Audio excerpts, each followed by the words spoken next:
exercise 3, and exercise 3 says display the employee name and job for everyone working in research.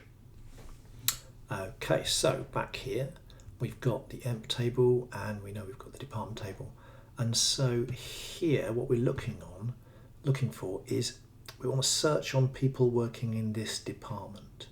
So in other words, where the department name is research. We're going to need both tables, we need to combine them, and that's going to involve us doing that Cartesian product selection in a join operation. So we want e-name and job from those two tables. So let's do it in relational algebra first. So we know we're going to need the emp relation, and what we will do is we will combine it with the department relation. We need to combine these tables correctly, so we want to look for that shared column if there is one. Here we've got department number in both relations, in both tables, so I can simply go emp dot department number equals department dot department number, like that. Now the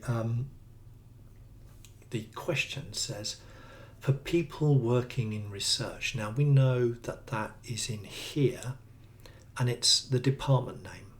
So what we want to do is we want to test on department name. So I'm going to add an extra little condition in here to say something like and department name. Let's check the field column. It says D name actually, isn't it? And D name equals, and what are we testing on? We want to test on research. So in here we can simply go, oops, research, like that. So combine these two tables together. Everything in the first table must match the thing in the second table. In other words, the department numbers have to be the same, but only keep the rows where we are actually finding that other match, dname and research, where dname is research. The only other thing here is it says we're looking for particular columns. We want ename and job. So what I'm going to do is at the front, I'm just going to say from that result set, and it was ename and job here, like you can see ename and job. So I'm just going to put ename and job in here, like that. There it is. It's a little bit too wide. Let me make it wider so you can see. So we've got a Cartesian product which we combine with selection to make an inner join, and we're going to be selecting particular rows, and we're only going to be showing particular columns. So there's an extra selection and a projection tucked away in here as well.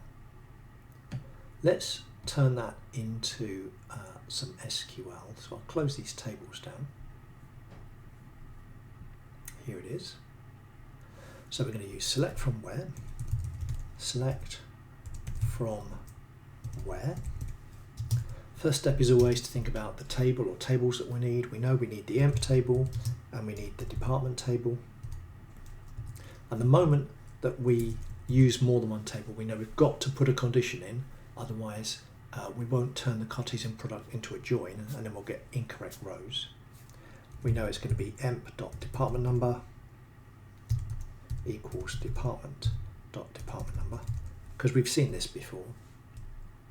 Now we need to add on those extras. So the extra bits here are, well, we need to only show rows where the D name is research, and so we can simply do that by using an and it's going to, I mean, it'll look exactly the same as here. It's the same kind of syntax. D name equals research. So I'm going to just put that up here. D name equals, remember that it's a string, so we have to put it in quotes. Research, like that. And the final step here is, this is actually asking us only for particular columns. In other words, only ename and job. So we'll just pop that on the top because we want to only show those particular columns. So those were the steps. Which tables do we need? Combine the tables together correctly. Are there any other particular conditions, in other words, particular rows we're interested in, and then which particular columns we're interested in. And I tend to follow that flow. I kind of do 1, 2, 3, and then I think the last thing I do is I think about the actual projection. So if we run that, there we are. Hopefully it looks the same as what we were required to do. So I'll just bring that back up again. Here's the SQL, and here's the relational algebra equivalent functionality.